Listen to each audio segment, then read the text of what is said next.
ఈ science fiction కథలు పోటీ ఎట్లా మొదలైంది? సైన్స్ ఫిక్షన్ అంటే ఏంటిది? తాతయ్య అని పిలుచుకున్నటువంటి డాక్టర్ విఆర్ శర్మ గారు 90 నుంచే తన రచనా వ్యాసంగంతో పాటు పిల్లల చేత కథలు, కవిత్వాలు, కార్యశాలలు నిర్వహిస్తూ పిల్లల కోసం నిరంతరం పాటుపడుతున్న తాతయ్య డాక్టర్ విఆర్ శర్మ గారు సైన్స్ ఫిక్షన్ సైన్స్ అంటే కథల గురించి ఒక 10 నిమిషాలు మాట్లాడాల్సిందిగా కోరుతా ఉన్నాను.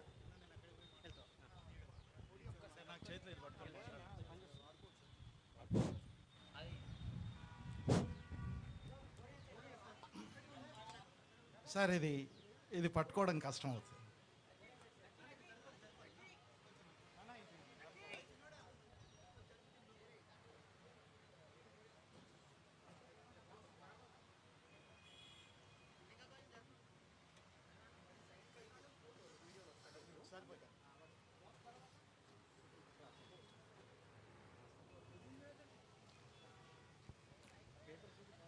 కార్యక్రమ నిర్వాహకులకు, ఈ కార్యక్రమానికి విచ్చేసి ఎదురుగా కూర్చున్నటువంటి పెద్దలకు, అన్నలకు, తమ్ముళ్లకు, అక్కలకు, చెల్లెళ్లకు, వేదిక మీద ఉన్న పెద్దలందరికీ, ముఖ్యంగా తెలంగాణ భాషా సాంస్కృతిక శాఖ వారికి ఈ సందర్భంగా అభినందనలు.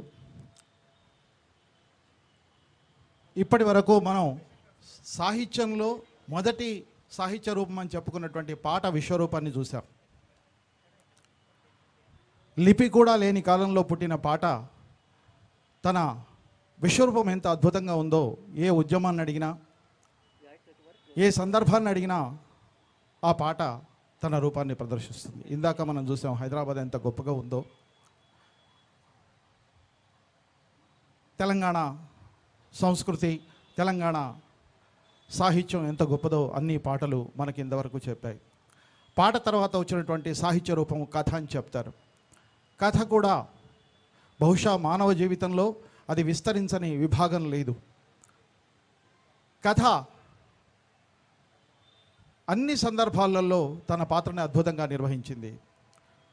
అయితే ఏదైనా బీజం బాల్యంలోనే పడాలి, బాల్యంలో పడితే అది జీవితం అంతా కొనసాగుతుందనే ఉద్దేశంతో పిల్లల కోసం ఈ సాహిత్యాన్ని చేరువ చేయడానికి ప్రయత్నాలు ప్రపంచమంతా జరిగాయి. మన తెలుగు భాషలో కూడా 70-80 దశకాల్లో చాలా అద్భుతమైనటువంటి పిల్లల కోసం సాహిత్యాన్ని అందించేటువంటి కృషి జరిగింది. 50 ప్రాంతాలలో అద్భుతంగా జరిగినటువంటి ఆ సాహిత్య కృషి క్రమంగా తగ్గి మళ్ళీ తెలంగాణ వచ్చిన తర్వాత ఈ దశాబ్దంలో అద్భుతంగా మళ్ళీ తన విశ్వరూపాన్ని ప్రదర్శించడం మొదలుపెట్టింది. ముఖ్యంగా బాల సాహిత్యంలో పిల్లలే కథలు రాయడం, పిల్లల కోసం కథలు రాయడం కాకుండా పిల్లల కోసం కథలు రాసే వాళ్ళతో పాటు పిల్లలే కథలు రాయడం ప్రారంభించారు. అందులో వాళ్ళ ఆలోచనలు, అబ్జర్వేషన్స్, వాళ్ళ ఊహలు, పరిశీలనలు, ఆలోచనలు అన్నీ ఈనాటి కథల్లో వికసిస్తూ ఉన్నాయి. అందుకు పెద్దలుగా, ఉపాధ్యాయులుగా, తల్లిదండ్రులుగా అందరూ చేయూతను అందిస్తూ ఉన్నాం. వాళ్ళందరికీ ఈ సందర్భంగా కృతజ్ఞతలు తెలియజేసుకుంటూ, అభినందనలు తెలియజేసుకుంటూ, ఈరోజు సైన్స్ ఫిక్షన్ అనే ఒక టాపిక్ మీద 10 నిమిషాలు అన్నారు సారు. అంతకంటే ఎక్కువ తీసుకోకుండానే దీన్ని ముగించే ప్రయత్నం చేస్తాను.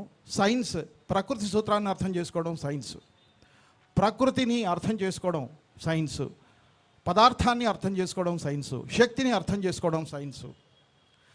ఇది ఒక దీనికి ఉన్న సూత్రాలు ఏంటి అని అర్థం చేసుకోవడం సైన్స్, వాటిని ఎట్లా ఉపయోగించుకోవాలి అనేది ఒక సాంకేతికతకు సంబంధించినటువంటి అంశం. ఈ సైన్స్ ఆధారంగా విస్తరించిన సాంకేతికత ఈరోజు మన చుట్టూ ఎట్లా ఉందో మనం చూస్తూ ఉన్నాం. జస్ట్ ఒక సంవత్సరం పాటు, 1-2 సంవత్సరాల్లోనే అసలు ఊహించని మార్పులు మన ఈ సాంకేతికతలో వచ్చినాయి. మన అందరికీ తెలుసు. ఒక కథ పిల్లవాడు రాయాలి అంటే దానికి బొమ్మలు వేయడానికి చాలా సమయం పట్టేది. ఎవరెవరినో అడిగి, అయ్యా నా కథకు ఒక బొమ్మ అంటే 15 రోజులు, 20 రోజులు, నెల రోజులు, 2 నెలలు కళాకారులు పాపం ఆ చిత్రకారులు, ఎందుకంటే వాళ్ళకి అవసరం అది. ఒక చిత్రం అంటే ఒక ఊహకు ప్రాణం పోయడం. కానీ ఈరోజు సాంకేతికత ఎట్లాంటి పరిస్థితి వచ్చిందంటే, అయ్యా నేను ఈ కథ రాశాను, నాకు ఒక బొమ్మ కావాలి అని అడిగితే 8 సెకండ్లలో 4 రకాల బొమ్మలు తీసుకొచ్చి ముందర పెడుతోంది. వేసుకో, ఎవరిని అడిగేది ఇంకెళ్ళలేదు. అంటే సాంకేతికత మనం ఊహించని, ఊహకు కూడా అందనటువంటి స్థితిని, ఒక పాట కావాలి రాసి పెడుతుంది, ఒక పాట కావాలి మ్యూజిక్తో నీకు అందిస్తుంది. ఒక కథ నేను రాయాలనుకుంటున్నాను, ఆ కథ ఎట్లా రాయాలి నీకు అదే చెప్తోంది. నాదొక బొమ్మ పంపిస్తే దీన్ని ఒక వీడియోగా మార్చి, ఒక సినిమాగా మార్చి, ఒక పాత్రగా మార్చి ఇస్తుంది. ఈ రంగంలో ఉన్న సాంకేతికత గురించే నేను చెప్తున్నాను. వైద్య రంగంలో కావచ్చు, ఇంకా ఖగోళాల అన్వేషణలో బయలుదేరినటువంటి సాంకేతికత కావచ్చు, సామాన్యమైన సాంకేతికత కాదు. మన మానవ జీవితంలో మనము ఏనాడు ఊహించినటువంటి అద్భుతాలు, అత్యంత అసాధ్యమనుకున్న పనులు ఈరోజు సైన్స్ చేసి పెడుతోంది, ఈ సాంకేతిక పరికరాలు చేసి పెడుతున్నాయి. ఈ దశలో మన పిల్లలు పెరుగుతూ ఉన్నారు, ఈ స్థితిలో మన పిల్లలు పెరుగుతున్నారు. పిల్లల నుంచి సాంకేతికతను దూరం చేయడం అనేది ప్రాక్టికల్గా సాధ్యమయ్యే అంశం అయితే ఇప్పుడైతే అనిపించట్లేదు. కాబట్టి ఈనాటి సైన్స్ని, ఈనాటి సాంకేతికతని పిల్లలు సరిగ్గా ఉపయోగించుకోవాలి. ఆ ఉపయోగించుకోవడం ఎట్లా అనేది కూడా వాళ్ళు ఆలోచించేటువంటి పరిస్థితిని మనం కల్పించాలి. అంతేకాదు ఈనాటి సైన్స్ సాంకేతికతను ఆధారంగా చేసుకుని భవిష్యత్తు ఎట్లా ఉండబోతుంది, ఈనాటి పిల్లలు రేపటి పెద్దలు అవుతారు, రేపటి భవిష్యత్తును నడిపించే వాళ్ళే అవుతారు. అప్పటికి పరిస్థితులు ఎట్లా మారొచ్చు, ఈ సాంకేతికతల్ని ఆధారం చేసుకుని, ఈనాటి సైన్స్ని ఆధారం చేసుకుని రేపటి పరిస్థితులు ఎట్లా మారొచ్చు అనే ఆలోచన పిల్లలకి కలిగిస్తే ఎట్లా ఉంటుంది అనేది సైన్స్ ఫిక్షన్. అసలు ఇది ఒక విరోధాభాసం. సైన్స్ అంటే వాస్తవం, ఒక ప్రకృతి సూత్రం. ఫిక్షన్ అంటే కల్పన. ఈ రెండింటిని కలిపి నువ్వు కల్పించు. ఎందుకంటే మానవ మెదడు కల్పించలేనటువంటిది, మానవ మెదడు ఊహించలేనటువంటిది ఏదీ లేదు. ఈనాటి సమస్తమైన సాంకేతిక వస్తుజాలమంతా ఇక్కడి నుంచి వచ్చింది. ఏ కంప్యూటర్ అయినా ఇక్కడి నుంచి వచ్చింది. మనం నువ్వు ఊహించు, ఎట్లా ఉంటుంది ఊహించు, ఎట్లా ఉంటే కరెక్ట్, ఎట్లా ఉంటే బాగుంటుంది ఊహించు.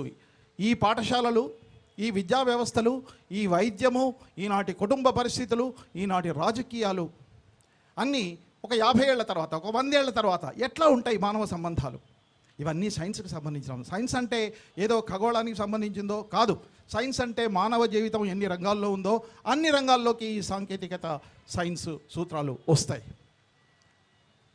ఇట్లా ఆలోచించడం ఇప్పుడే కాదు. 18వ శతాబ్దంలో జోనాథన్ స్విఫ్ట్ అనే ఒక యూరోపియన్ రచయిత గలీవర్ యాత్రలను ఒక పుస్తకం రాశాడు. మనలో చాలామందికి తెలుసు లిల్లీపుట్స్ కథ. ఒక అతను గలీవర్, ఆయన సముద్రయానం చేస్తూ ఎక్కడెక్కడో తప్పిపోయి ఎక్కడెక్కడో దీవుల్లో పడితే ఇంతింత మనుషులు కనబడతారు, తాటి చెట్టు ఎంత మనుషులు కనబడతారు, అట్లాంటి చాలా విచిత్రమైనటువంటి కథ. కానీ అందులో ఆయన ఆనాటి అసలు ఎవరి ఊహకందని ఊహలు ఒక శాస్త్రీయంగా చేశాడు. అంగారక గ్రహానికి 2 చందమామలు ఉంటాయని చెప్పాడు ఆయన. అసలు ఆయన ఊహ సామాన్యమైంది కాదు. ఈరోజు అది కరెక్ట్ అని చెప్తున్నారు. అంతేకాదు ఆ ఉపగ్రహాలు తిరిగే వ్యాసం ఎంత ఉంటుందో కూడా ఆయన లెక్కలు కట్టి తన పుస్తకంలో రాశాడు. సరదా పుస్తకంగా కనబడిన సైన్స్ ఫిక్షన్లో మొదటి పుస్తకంగా బహుశా దాన్ని యూరోపియన్స్, అమెరికన్స్ చెప్తున్నారు. అక్కడి నుంచి మొదలుపెట్టి చాలామంది రచయితలు, ముఖ్యంగా ఐజాక్ అసిమోవ్ జనవరి 2వ తారీఖు ప్రపంచమంతా కూడా సైన్స్ ఫిక్షన్ డేగా జరుపుకుంటుంది. ఆయన పిల్లల కోసం 100 పుస్తకాలు రాశాడు. అందులో సైన్స్ ఫిక్షన్ ఉన్నాయి, సైన్స్ కథలు ఉన్నాయి. సైన్స్ కథలు అంటే సైన్స్ ఎట్లా ఉంటుంది అనేది అందజేయడానికి కథ రూపంలో చెప్పడం సైన్స్ కథ. ఈనాడు ఉన్నటువంటి సాంకేతికతని ఆధారంగా చేసుకొని, సైన్స్ని ఆధారంగా చేసుకొని, జ్ఞానాన్ని ఆధారంగా చేసుకొని భవిష్యత్తు ఎట్లా ఉంటుంది చెప్పేది సైన్స్ ఫిక్షన్. అట్లాంటి కథలు, అట్లాంటి పుస్తకాలు ముఖ్యంగా పాశ్చాత్య ప్రపంచంలో ఈరోజు ఒక అగ్రస్థానంలో ఉన్నాయి. మన ఊహలు మరింత పదును తేరాలి అంటే, ఒక ఆసక్తి కలిగించే విధంగా ఉండాలి అంటే సైన్స్ ఫిక్షన్ ఈనాటి సాహిత్య అవసరమని పాశ్చాత్య ప్రపంచం భావిస్తూ ఉంది. చాలామంది రచయితలు ఉన్నారు, వాళ్ళందరి పేర్లు చెప్పడం కాదు, కానీ మన తెలుగులో కూడా సైన్స్ ఫిక్షన్స్ రాసిన వాళ్ళు ఒక మాట ఈ సందర్భంగా తప్పకుండా చెప్పుకోవాలి. మనం science day February 28 CV Raman effect ప్రపంచానికి పరిచయం చేసిన రోజు, సైన్స్ జాతీయ సైన్స్ దినోత్సవం. ఆ రామన్ గారి దగ్గర అసిస్టెంట్గా పనిచేశారు సిరిగూరి జయరావు, తెలుగువాడు. ఆయనకు సాహిత్యం అంటే ఇష్టం, కానీ పనిచేస్తుంది సైన్సు. రామన్ గారి అసిస్టెంటు.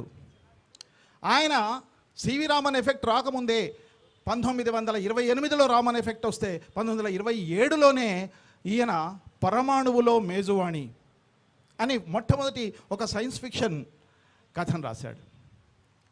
అది తెలుగులో మొట్టమొదటి సైన్స్ ఫిక్షన్ కథగా చెప్పుకుంటున్నాం. 4th డైమెన్షన్ని ఆ రోజు ఆయన ఊహించాడు. తర్వాత వచ్చినటువంటి వాళ్ళల్లో ఒద్దిరాజు సోదరులలో ఒకడైనటువంటి ఒద్దిరాజు సీతారామరావు అనుకుంటాను, ఆయన అదృశ్య వ్యక్తి అనే సెకండ్ సైన్స్ ఫిక్షన్ కథను రాశాడు. సైన్స్ ఫిక్షన్ తెలంగాణ నుంచి మొదటి కథ వచ్చింది. అది చాలా చాలా సంతోషకరమైనటువంటి విషయంగా నేను ఫీల్ అవుతున్నాను. ఎందుకంటే సిరిగురి జయరావు గారు హైదరాబాద్ నుంచి వెళ్ళి సివి రామన్ గారి దగ్గర ఉన్న వ్యక్తి. అయితే ఈ సైన్స్ ఫిక్షన్ ఎవరెవరో రాయడం కాకుండా ఇది కూడా పిల్లలకి అప్పచెప్దాం. ఎందుకంటే ఈరోజు స్కూల్లో వాళ్ళు సైన్స్ చదువుతున్నారు, జీవితంలో సాంకేతికతను ఉపయోగించుకుంటున్నారు. మనం ఎంత దాచిపెట్టినా వాళ్ళు ఆ సాంకేతికతకు చేరువ అవుతూనే ఉన్నారు. సాంకేతికతని పిల్లలకు అందకుండా చేయడం సాధ్యం కాదు, కానీ దాన్ని కరెక్ట్గా ఉపయోగించుకోవాలి. దీన్ని తప్పుగా వాడుకుంటే, కరెక్ట్గా వాడుకుంటే భవిష్యత్తు ఎట్లా ఉండబోతుందో వాళ్ళకి అర్థం చేయించాలనే ఉద్దేశంతో మేము కూడా కరోనా తర్వాత పిల్లల కోసం సైన్స్ ఫిక్షన్ కథల పోటీ, మొదట సైన్స్ ఫిక్షన్ అంటే ఏంటి చెప్పడానికి కొన్ని వ్యాసాల ద్వారా పరిచయం చేశాం. చేసిన తర్వాత 2022లో మొట్టమొదటిసారిగా తెలంగాణ నుంచి అది కూడా సైన్స్ ఫిక్షన్ కథల పోటీ పిల్లల కోసం పెట్టాం. పిల్లలు రాశారు. పిల్లలు చాలా కథలు, దాదాపు ఒక 100కు పైగా కథలు వచ్చినాయి. ఉపాధ్యాయుల సహకారం, విద్యా సంస్థల సహకారం, తల్లిదండ్రుల సహకారంతోనే పిల్లలు ఏ పనైనా చేస్తారు. సహకారం లేకుండా సాధ్యం కాదు. వచ్చాయి. దాని తర్వాత సంవత్సరం పిల్లలు కథలు రాస్తారు, పెద్దవాళ్ళు నవలలు రాస్తారు. సైన్స్ ఫిక్షన్ నవలలు ఈ రెండింటికి కూడా పిల్లలను ఉద్దేశించే, పిల్లలకు సంబంధించే ఇట్లా చేశాం. ఈ సంవత్సరం ఏం చేశామంటే ఏదో ఇంత బహుమతి ఇచ్చి 1000, 500, 2000, 10,000 కూడా ఇచ్చాం. నవలకి 30,000 వరకు కూడా ఇచ్చాం. కానీ ఈ డబ్బు అనేది ఖర్చు అయిపోతుంది. కానీ పిల్లలకి వాళ్ళు రాసిన వాటిని కథారూపంలో పరిచయం చేస్తే బాగుంటుందని చెప్పేసి సైన్స్ ఫిక్షన్ వాళ్ళు 120 కథలు వచ్చినాయి. ఈసారి 112 కథలు వస్తే అందులోంచి ఒక 25 కథల్ని మేము ఇక్కడ పుస్తకం చేసి ఎవరెవరి కథ ఉందో వాళ్ళకి 10 కాపీలు, ఒక సర్టిఫికెటు పిల్లలకి మేము అందజేశాం. ఇందాక అది వాళ్ళ అదృష్టం. మొట్టమొదటి సైన్స్ ఫిక్షన్ కథల పోటీని ఆవిష్కరించింది ఇక్కడే. అది సార్ చేతుల మీదుగా జరగడం చాలా సంతోషంగా ఉంది. పెద్దలారా, 10 నిమిషాలు కావస్తోంది. సైన్స్ ఫిక్షన్ అంటే ఏంటో మీకు అర్థం చేయించగలిగే ప్రయత్నం చేశాను. సైన్స్ని ఆధారం చేసుకుని, ఈనాటి సాంకేతికతని ఆధారం చేసుకుని భవిష్యత్తులో ఏం జరగబోతుంది, ఎట్లాంటి పరిశోధనలు జరగవచ్చు, ఎట్లాంటి ఆవిష్కరణలు జరగవచ్చు మనం ఊహించలే. ఒక ఊరిలో కూర్చొని మా చిన్నతనంలో ఏదో మేము మా ఊరిలో కూర్చొని అమెరికాలో ఉన్నవాడితో మాట్లాడడం అంటే అది జానపద కథల్లోని సాధ్యం. కళ్ళు మూసుకొని ఇక్కడ ఏదో కనబడుతుంది పాత సినిమాల్లో లాగా. కానీ ఈరోజు మనం హాయిగా మాట్లాడుకుంటున్నాం. ఊహకందనటువంటి విషయాలు, మనం ఊహించని విషయాలు. మాకు టెలిగ్రాఫ్ అదే చాలా గొప్ప ఆవిష్కరణ. సైకిల్ అంటే మాకు చాలా విచిత్రం. స్కూటర్ వస్తే చాలా విచిత్రం. ఇంత పెద్ద రేడియో, జర్మన్ రేడియో ఇంత పెద్దది, ట్రాన్సిస్టర్ కూడా లేదప్పుడు. ఆ రేడియో పెట్టుకుంటే రేడియోలో శుక్రవారమో బుధవారమో సినిమా వచ్చేది. రేడియోలో సినిమా ఏంది సార్? ఎస్, మేము రేడియోలో సినిమాలు విన్నాం. అట్లాంటి దశ నుంచి ఈరోజు ఎంత ఒక 50 ఏళ్లలో, ఒక 60 ఏళ్లలో ఎంత సైన్స్ పెరిగిందంటే, ముఖ్యంగా ఈ 2-3 ఏళ్లలోనే మనం చూస్తున్నాం. ఇప్పుడు ఆర్టిఫిషియల్ ఇంటెలిజెన్స్ విశ్వరూపాన్ని కూడా మనం చూస్తున్నాం. ట్రాన్స్హ్యూమన్ ప్రయోగాలు జరుగుతున్నాయి. మనిషిని యంత్రంగా మార్చే ప్రయోగాలు. మనిషి లాంటి యంత్రాలు కాదు, మనిషి శరీరం నిండా యాంత్రిక పరికరాలు పెట్టి మనిషిని యంత్రాలుగా మార్చేటువంటి ప్రయోగాలు కూడా చాలా జరుగుతున్నాయి. ఈ దశలో పిల్లలు ఆలోచించాలి. అట్లా వాళ్ళు సైన్స్ని ఆధారంగా చేసుకుని తమ మెదడును ఉపయోగించి భవిష్యత్తు ఎట్లా ఉండబోతుంది. ఎందుకంటే కొన్ని ప్రపోజల్స్ పెడితే మొదట ఏ ఆవిష్కరణ అయినా ఇక్కడే జరుగుతుంది. చాలామంది సైన్స్ ఫిక్షన్ రచయితలు చెప్పిన వాటిని తర్వాత వాళ్ళు ఇప్పుడు జలాంతర్గామి లేని కాలంలో సైన్స్ రచయితలు జలాంతర్గామిని గురించి రాస్తే అచ్చం అట్లానే. చంద్రమండల యాత్ర గురించి రాస్తే ఆ అమెరికన్స్ నాసా తయారు చేసినటువంటి రాకెట్ దాదాపు ఆ నవలలో వర్ణించినటువంటి వర్ణనలకు చాలా దగ్గరగా ఉందని చెప్తారు. సో సైంటిస్టులకి ఐడియా ఇచ్చేది సైన్స్ ఫిక్షన్ రచయితలు.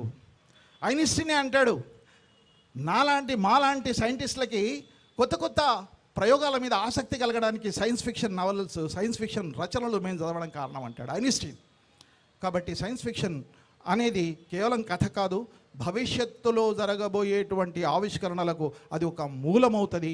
కాబట్టి సైన్స్ ఫిక్షన్ కథల్ని మనం చదవాలి, పిల్లలకు అందించాలి, పిల్లలతో రాయించాలి, మనం కూడా చదవాలి, ఆలోచించాలి.